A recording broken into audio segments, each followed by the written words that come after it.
Rhea Paconda.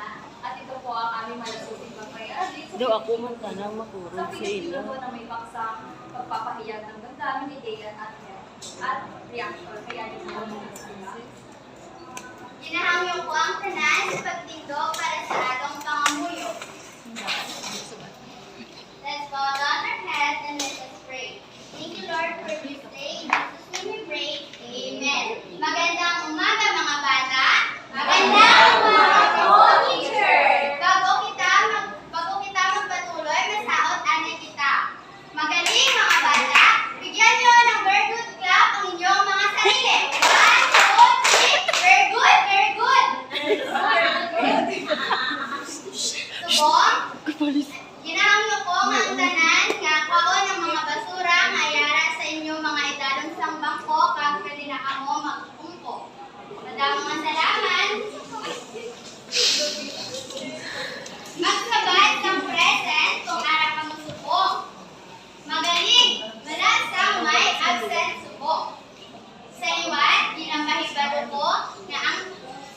ginapahibalo ko nga hindi magkahon. Itaas ang isang kamot kung may Number. pagkakot kay teacher. Ano ka number? Kag itaas ang duwa ka kamot kung malakas sa kasilyas. Maintindihan ba?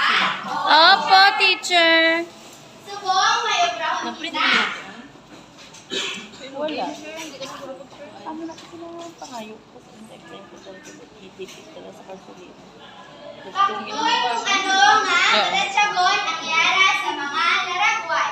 Pilion ang tama nga sabat, diri sa kahon, kag itikit ini sa pisara.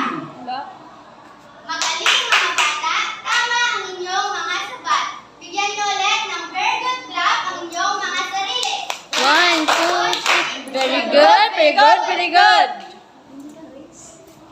Bago kita magpadayon, pakita ko anay Ay, ang sabay atong na eh. kasuyuan Ang subong. galing. Tanan magbasa. O hindi, Organize and start. yes, pa. Ang dahil ba yun? Sila na yung hangin, ibutang na ito ang siliin lang nila. Pagtawag sa mga balagsagon, iyakap reaksyon, pinaagi sa pagsabat sa mga hilikoton, tawag, mga obra sa klase-klase na balagsagon, pinaagi sa Magaling, mga bata, madamang mga salamat.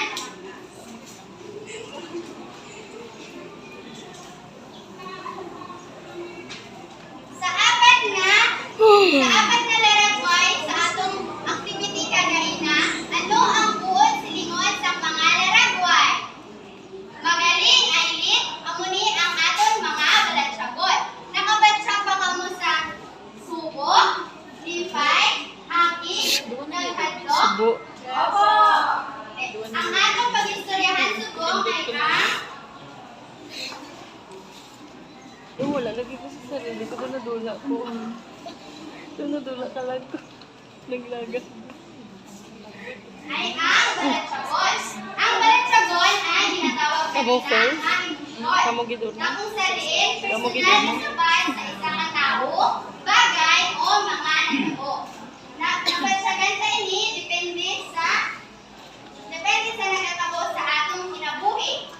May apat nga balatsagon ang muhini ang lipay, subo, aki, kag, Subo. kadlo. Ano nga ba ang lipay? Ang lipay, kung saan kita nalipay sa isang kabagay o sa mga natabo sa aton.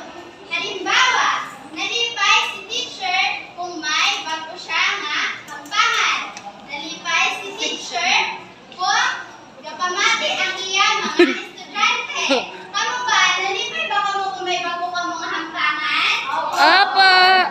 Very good. Amo na siya ang balatsagon nga ginatawag nga lipay. Ang sunod ay subo. Subo. Subo. Ang subo kung sa din kita Munang nasubo kalain sa na bin. isang kabagay Munang o kalain sa kung may natabo. estudyante diri sa Subo. Halimbawa, nasubo si teacher kung may sakit siya. Pakialaman Nasubo ko. si teacher kung wala siya upod maghampa. Kamu ba? Nasubo ka mo kung wala ka Zel, ikaw mauna. Sino mauna sa inyo?